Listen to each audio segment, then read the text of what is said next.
So today I'm talking to you about the signs of burnout. So one of the groups of people I work with are people who are on the verge of burning out or have suffered burnout already or are recovering from burnout, and that's when they might be seeking some support from a therapist.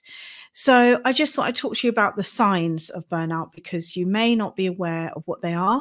Um, this is useful for yourself or for other people that you work with or live with. So one of the first things that you might notice is the kind of physical signs. So there can be mental exhaustion, a feeling of just being extremely tired and basically finding it hard to function physically, even after long periods of rest or a good night's sleep or enough hours of rest for that person. Obviously that depends on each person, has a different amount of rest that they need, but sometimes that physical exhaustion can manifest in that way. And it's more of a sense of fatigue. It sort of almost doesn't go away no matter how much they rest or sleep. And there can be a real range of physical symptoms, starting with headaches or palpitations, all kinds of different physical symptoms, many different symptoms that people have. They might go and get them checked, and then they find out that actually they're kind of related to this feeling of overall exhaustion. So I won't mention them all here because they're just very different depending on the person. In terms of the emotions, it could range from increased sense of anxiety or even depression, feelings of panic, and there can even be sort of feelings of detachment, sort of checking out, not really being present, and finding it really difficult to cope with the things that they would have normally been able to cope with, feeling very overwhelmed by lots of different things.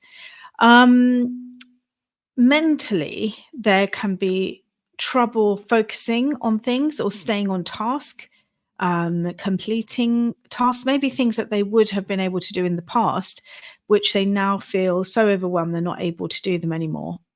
And there's also lots of different ways that people can feel that they're struggling with their responsibilities, and not, as I said, not being able to do things they would have done previously.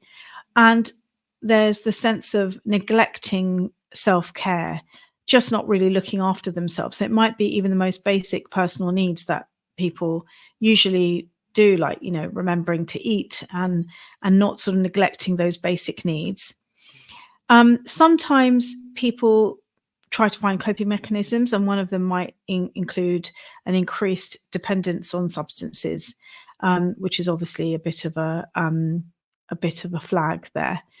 In terms of relationships, it can range from struggling to communicate, struggling to explain how they're feeling, or even expressing how they're feeling, really sharing that with anybody. Lots of people find it really difficult to say that they're overwhelmed, that they're really not coping. And sometimes that means that those people can become quite isolated because they're trying to deal with it on their own. And sometimes they can become quite defensive when somebody else is trying to offer them help or support or suggesting that they might do something differently. So they might perceive someone trying to help them as a criticism. So basically, the kind of balanced communication can become a difficulty. Now, obviously, I'm mentioning some really kind of a range of different things here, and it's a spectrum, and obviously not everybody recognizes all of these things, but it may just be one or two of those things that you think, yeah, actually I do know someone who's been behaving a bit more like that, or I have experienced those things myself. So I wonder if any of those things resonate with you, or you've experienced anything like that before. And what I will do is, the next video, I will be talking about how to avoid burnout, which is really, really important, and how to recover from burnout as well. Okay, leave me a comment and I'll talk to you again soon.